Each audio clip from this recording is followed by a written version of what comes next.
নিষিদ্ধের দাবিতে বায়তুল মোকাররম গেটে হেফাজতের বিক্ষোভ।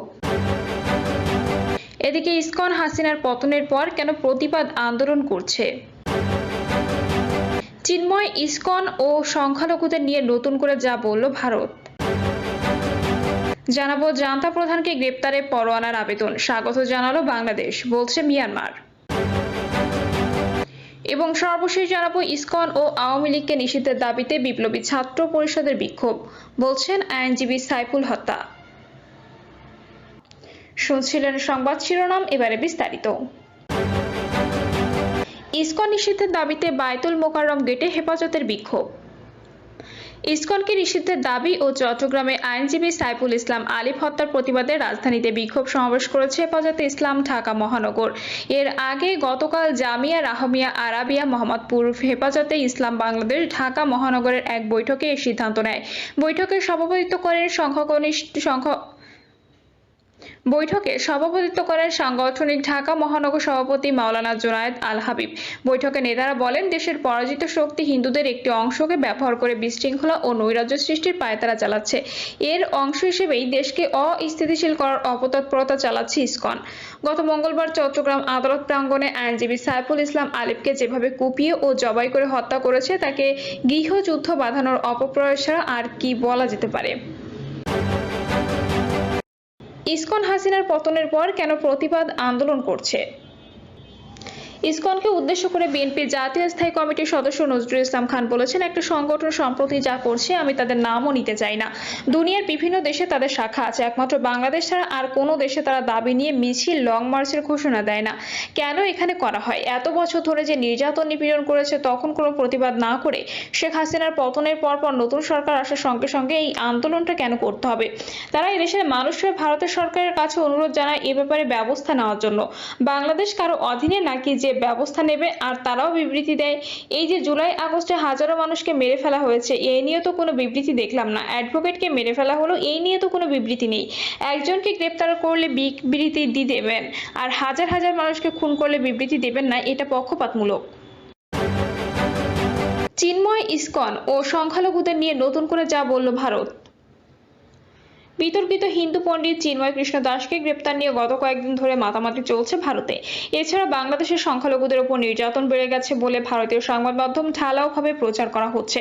ভারতের বিভিন্ন জায়গায় এ নিয়ে বিক্ষোভও হয়েছে। জবাবে রণধীর বলেন, হিন্দুদের উপর হামলা নিয়ে আমরা বাংলাদেশের সঙ্গে সার্বক্ষণিক যোগাযোগ রাখছি। হিন্দু সহ অন্যান্য সংখ্যালঘুদের উপর হুমকি এবং হামলার বিষয়টি বাংলাদেশ সরকারের কাছে শক্তভাবে সার্বক্ষণিক উত্থাপন করছে ভারত। এ ব্যাপারে আমাদের অবস্থান পরিষ্কার। সব সংখ্যালঘু নিরাপত্তা নিশ্চিতের যে দায়িত্ব বাংলাদেশ সরকারের রয়েছে সেটি তারা পালন করবে। চিন্ময় দাসকে গ্রেপ্তারের পর চট্টগ্রামে আইনজীবীকে হত্যা করে হিন্দুত্ববাদীরা। এরপর বাংলাদেশে ইসকনকে নিষিদ্ধ করার দাবি ওঠে। বিতর্কিত কর্মকাণ্ডের কারণে ইসকনকে একটি উগ্রবাদী সংগঠন হিসেবে মনে করা হয়। ভারতের পররাষ্ট্র মন্ত্রণালয়ের মুখপাত্রকে এক সাংবাদিক ইসকন নিয়ে প্রশ্ন করেন। তিনি বলেন, বাংলাদেশ সরকার ইসকনকে উগ্রবাদী সংগঠন আখ্যা দিয়েছে, এ ব্যাপারে আপনার মত কি? জবাবে রণধীর জয়সওয়াল বলেন, ইসকন বৈশ্বিকভাবে প্রখ্যাত সংগঠন হিসেবে স্বীকৃত।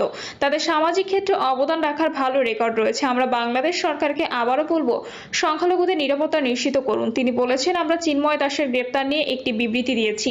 আমরা দেখেছি আইনি প্রক্রিয়া চলমান রয়েছে। আমরা আশা করি তার বিরুদ্ধে যে আইনি প্রক্রিয়া চলছে সেটি স্বচ্ছ ও ন্যায় বিচারের ভিত্তিতে হবে এবং তার যে আইনি অধিকার রয়েছে সেটি পুরোপুরিভাবে তিনি পাবেন। জান্তা প্রধানকে গ্রেপ্তারে পরোয়ানার আবেদন স্বাগত জানালো বাংলাদেশ, বলছে মিয়ানমার। মিয়ানমারের সংখ্যালঘু মুসলিম সম্প্রদায়ের রোহিঙ্গা জনগোষ্ঠীর উপর নির্যাতন নিপীড়ন চালানো এবং তাদের একটি বড় অংশকে বাস্তুচ্যুত করায় দেশটির ভারপ্রাপ্ত প্রেসিডেন্ট এবং সেনা প্রধান জেনারেল মিন অং হ্লাইয়াং এর বিরুদ্ধে গ্রেপ্তারি পরোয়ানা জারির আবেদন জমা পড়েছে নেদারল্যান্ডসের হেগ শহরে অবস্থিত আন্তর্জাতিক অপরাধ আদালত।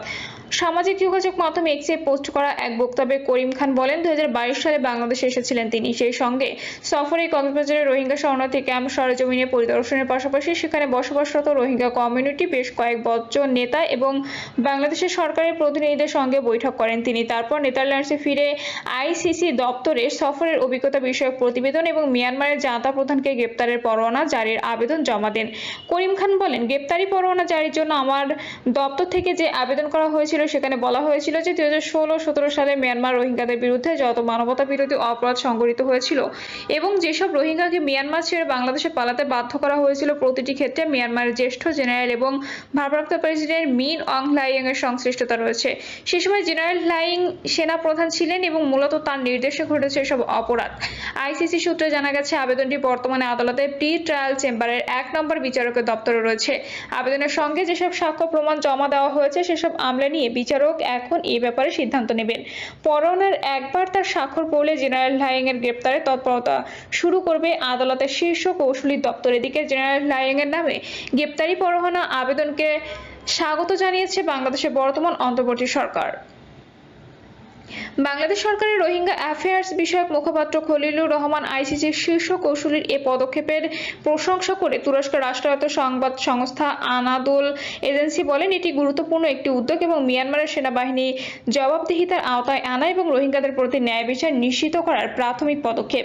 2017 সালের আগস্টে রাখাইন রাজ্যের বেশ কয়েকটি সেনা ছাউনি ও পুলিশ স্টেশনে একযোগে বোমা হামলা ঘটে। পরে এই হামলার দায় স্বীকার করে সশস্ত্র আরাকান সালভেশন আর্মি। এই হামলার পরপরই রোহিঙ্গাদের বিরুদ্ধে অভিযানে নামে মিয়ানমারের সেনাবাহিনী। ভয়াবহ সেই সেনা অভিযানে হত্যা, ধর্ষণ, লুটপাট ও বাড়িঘরে অগ্নিসংযোগের মুখে টিকতে না পেরে 10 লাখেরও বেশি রোহিঙ্গা বাংলাদেশে এসে আশ্রয় নেয়। ইসকন ও আওয়ামী লীগকে নিষিদ্ধের দাবিতে বিপ্লবী ছাত্র পরিষদের বিক্ষোভ, বলছেন আইনজীবী সাইফুল হত্যা। চট্টগ্রামের সহকারী পাবলিক প্রসিকিউটর শহীদ অ্যাডভোকেট সাইফুল ইসলাম আলিফকে হত্যার দায়ে উগ্র হিন্দুত্ববাদী সংগঠন ইসকন ও তার প্রধান পৃষ্ঠপোষক ফ্যাসিবাদী আওয়ামী লীগকে নিষিদ্ধের দাবিতে ছাত্র বিক্ষোভ করেছে বিপ্লবী ছাত্র পরিষদ। সমাবেশে জাতীয় বিপ্লবী পরিষদের প্রধান সমন্বয়ক হাসান আরিফ বলেন, শেখ হাসিনা 16 বছরের অপশাসনের দোসরদের মধ্যে ইসকন অন্যতম। আমরা লক্ষ্য করেছি 5ই আগস্টের পর থেকে ইসকন ক্রমাগত সাম্প্রদায়িক দাঙ্গার উস্কানি দিয়ে দেশকে অস্থিতিশীল করার চেষ্টা করেছে। তারা ধারাবাহিকতায় চট্টগ্রামে ইসকন সন্ত্রাসীদের হাতে নির্মমভাবে শাহাদাত বরণ করেন আমাদের ভাই অ্যাডভোকেট সাইফুল ইসলাম আলিফ। তিনি আরো বলেন, আমরা 1 সপ্তাহ আগে এই রাজু ভাস্কর্য থেকে আওয়ামী লীগকে পুনর্বাসন করতে চাওয়া কয়েকজন শীর্ষস্থানীয় রাজনীতিককে জাতীয় বেঈমান ঘোষণা করেছিলাম। আমাদের দাবি যে সত্য ছিল তা এই হত্যাকাণ্ডে প্রমাণ হয়ে গেল। তারা যদি আওয়ামী লীগকে রাজনীতিতে পুনর্বাসন করার কথা না বলতেন তাহলে দলটির দোসর ইসকন কোনোদিন এদেশে রক্তপাত ঘটানোর সাহস করত না। জাতীয় বিপ্লবী পরিষদের সমন্বয়ক গালিব হোসেন বলেন, আওয়ামী লীগ বারবার ইসকন সহ বিভিন্ন রূপে ফিরে আসবে, তাই আওয়ামী লীগ সংশ্লিষ্ট সব সংগঠনকে অবিলম্বে নিষিদ্ধ করতে হবে।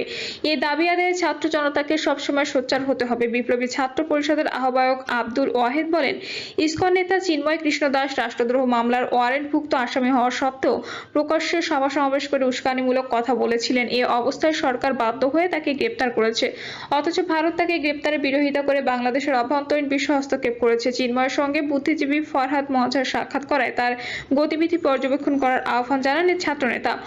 তিনি বৈষম্য বিরোধী ছাত্র আন্দোলন নেতা হাসনাত আবদুল্লাহ ও সার্জিস আলম